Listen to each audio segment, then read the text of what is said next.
Hey guys, I just want to make a quick video on piston ring gap adjustments. I feel the previous video was a little bit on the quick side, didn't really cover as much topics I wanted to do. So yeah, I wanted to cover some extra information relating to adjusting of the piston ring gaps. So first of all, we have our specs here. This is in the previous one, so we have our little manual specs.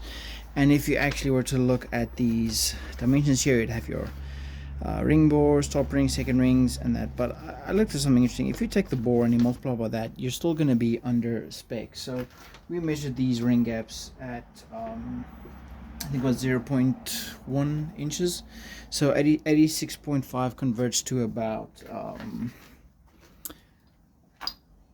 3.4055 3.4055 inches. Yeah, so that's what we're looking at in terms of dimensions. And obviously with our respectable, I mean, if you were to look at our specs here a little bit more in detail. So if you're building an engine, please have a quick look at that, maybe take a screenshot of that, and that should help you get your build. So we're obviously going to be like maximum boost at the bottom end, 0.8, so similar if you're running the nitro or whatever. But in the street strip on that, if you take a bore, multiply that by 0.0045 inches, we would get a value. Let's have a look at that there. Yeah, right, so 3.4055 inches multiplied by 0.0045. So this is the minimum spec you want to get your unit. So that's 0.15. So we are already 5,000ths of an inch undersized directly from the factory. So we can actually measure that. I'll have a one here. So let's say at the bottom end, so 0.15. There we are with the 0.15. And we're just gonna check that spec, check the spec, and you see it doesn't even go in, it doesn't fit inside there. So if you're ever building an engine and you've got these pistons in, it's very important that you adjust your piston ring gaps. So obviously with Manly supplying us all these nice things, so we have, there's our part number on here for any ones that want to see that. We've marked it with 3 dots here. That's piston 3, so that's that cylinder. Let's get piston 2 over here. Yeah, gotta mark things, guys. So we have our 2 dots there for cylinder number 2, 4, 3, 2, 1, and that keeps us in line with all the things that we need to do. So I'm just going to show you guys real time how we're going to do this. So first of all, what you got to do is your setup. I actually want to zoom out of here just a little bit. Hold up.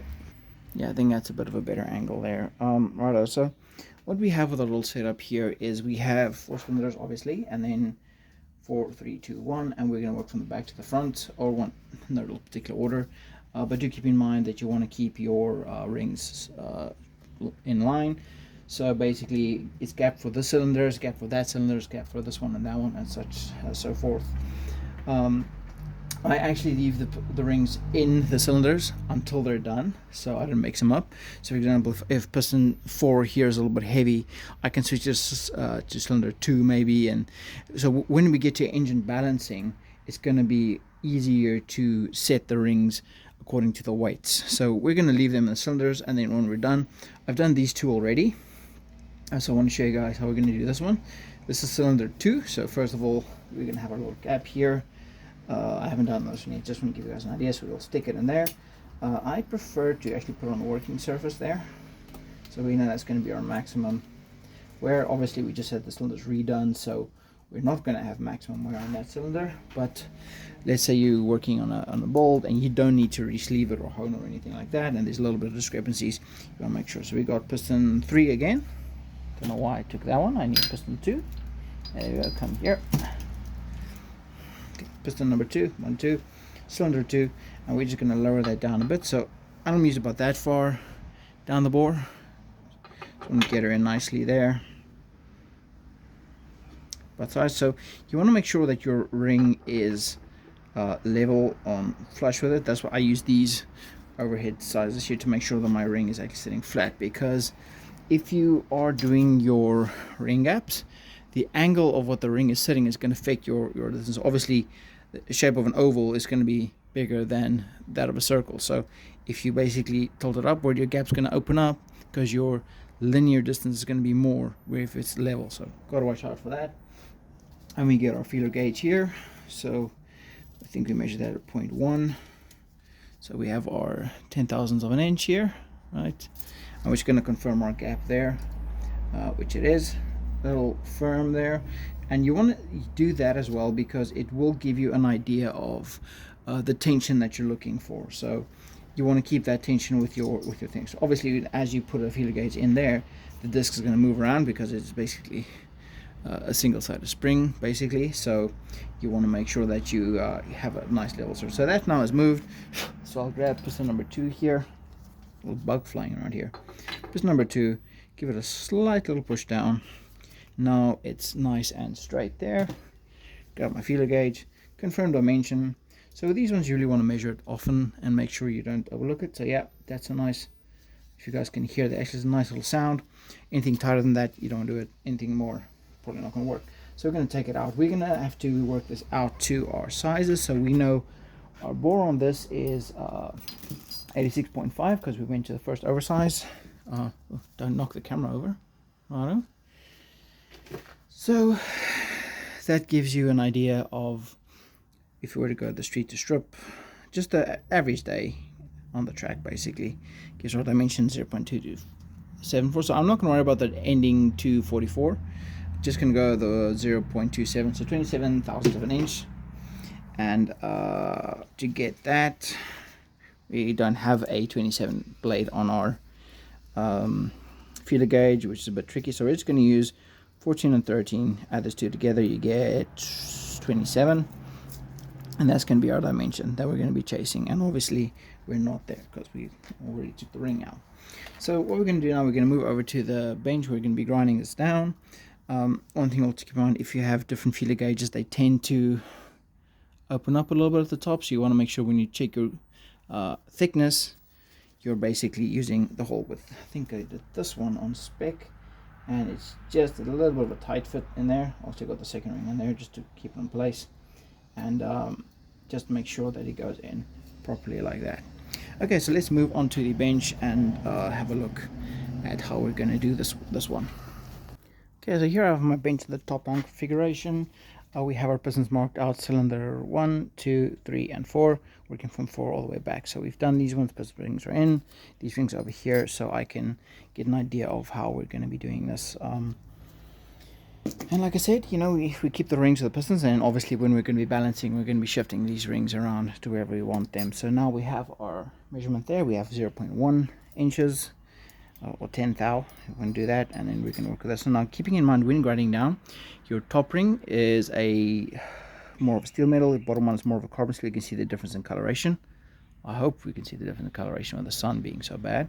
But yeah, so we're going to have that, and then we're going to work with this one first, and you see this one comes down a lot easier. So to do that, we're just going to put on a ring file, move it in there. I'm working here around the camera, and then give it a bit of a grind. Do that. So to do that, I'm using a flat surface here. I know the ring direction says that way, but we've established in another video, this lifts the ring and then gives you a round edge, which you don't want. So you want to get this one in, working towards your straight surface, and you're going to grind it in. So small increments, you don't want to overdo it. Just holding it down, gently move it in. And now the harder you would press this here, the more material is going to take down. The lighter it is, the less it is. And if you were to spin faster, obviously it will take more material down than just holding it in. So we're just going to hold that in there, working it down. So this little ring file is kind of hard to get. Got it from some guys in South Australia. They sent it to me, and then we had a look there. Just a lot of bugs around today for some reason. And then do the other side.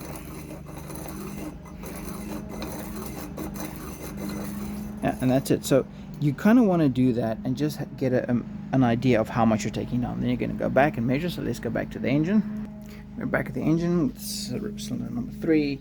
Give that a little wipe with the rag. Make sure you don't get any debris in there. Make sure you don't get your finger stuck in it, your gloves and that. Slide her in there. You can clearly see the difference how the gap changes versus the height of the ring. So you want that to be nice and level.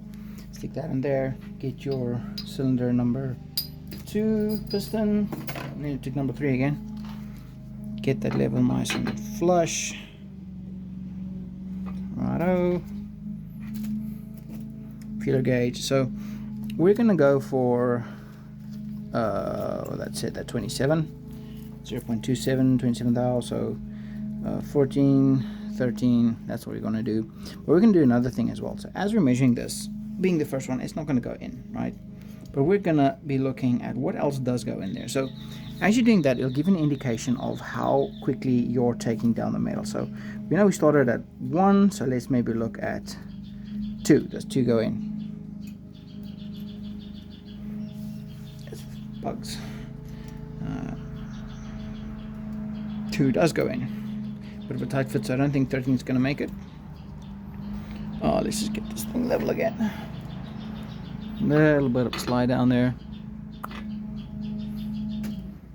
And take it easy, take your time. You don't want to rush this, you want to make sure. So 13 goes in, good there. 14. So just on that little turn, we already took down, what, 4 thousandths of an inch? So that gives you an idea of like just how much this is going to go down. So 15. Yeah, 15 does again. So we're sitting now at a bit of a tight squeeze there. So we're sitting now at just under 15th of an inch. So we know we can still take it down a bit, but again, be careful. Don't try and get it right the first time. Take your time, work it accordingly, and then work it in. So let's go back to the grinding thing. All right, so this angle seems to be doing a little bit better on that. Just gonna move that in there. Light pressure on the ring, so you don't want to force it in. You want to basically rotate this part here, and as you rotate, it'll basically push it in. So you don't want to do that, you want to do that. If you guys can see that, a little bit on the side of the screen, but yeah. So we're just going to move that in there. You want to also give it like a bit of a turn before you go in, to prevent any burrs and things from popping up. That, a little bit on the other side again. Notice how I rotated the ring while it was still turning. Blow that off, wipe it off with a rag, check it on the engine. Almost forgot to press the record button there. Yeah, so we can stick it in there. Again, work it down. Grab the piston there, cylinder number 2.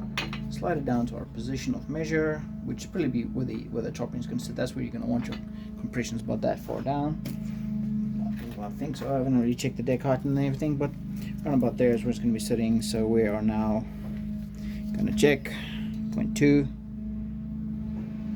Still doesn't go in. So we're now taking the small side of that, trying to see where we're going in. So it's easier to if you remember basically where you I'm not remember what I'm saying. It's easier to basically keep your measurements on the one side. So like example, you would want to let me just measure this quickly before I get distracted again. ADHD is a real thing for me, so yeah.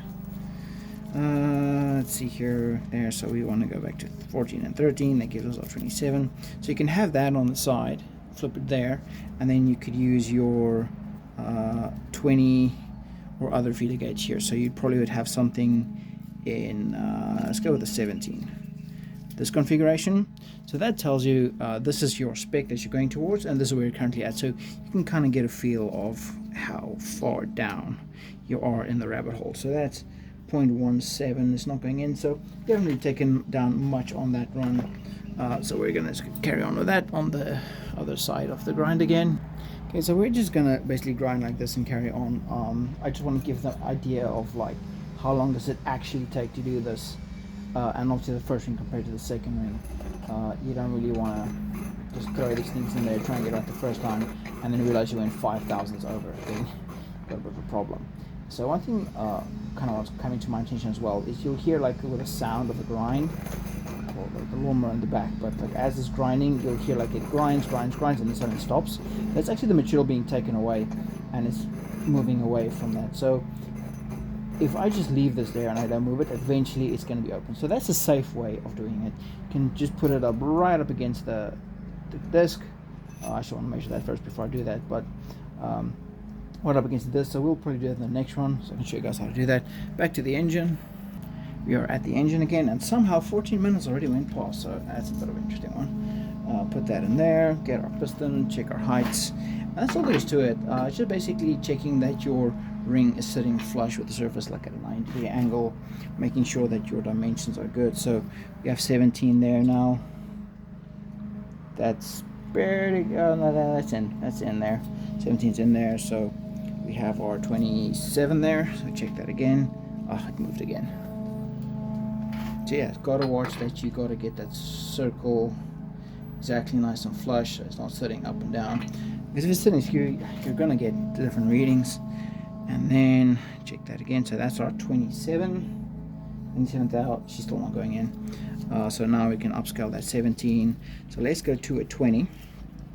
And obviously, the closer you're getting to your dimension, the less and less you want to work it down. So yeah, we're pretty good there. So there might be some experienced guys out there that do this like first time, one time, happy days. That happens. I am more on the cautious side of things, making sure that everything is exactly perfect. So that's the 20 thou. It's not going in, so we're gonna go back and do that on the other side again. Sunlight ain't helping us too much now. So we got our ring here. That's the second ring. That's that ring there. I want to keep that out the sun because that's going to change my dimension. That in there. Put it right up against the blade. And we're going to just do a rotation on that. Which is in nicely. Holding it, not moving it at all. Moving it in. And look how quickly it took it down. Other side, same thing. Holding it right up against the blade.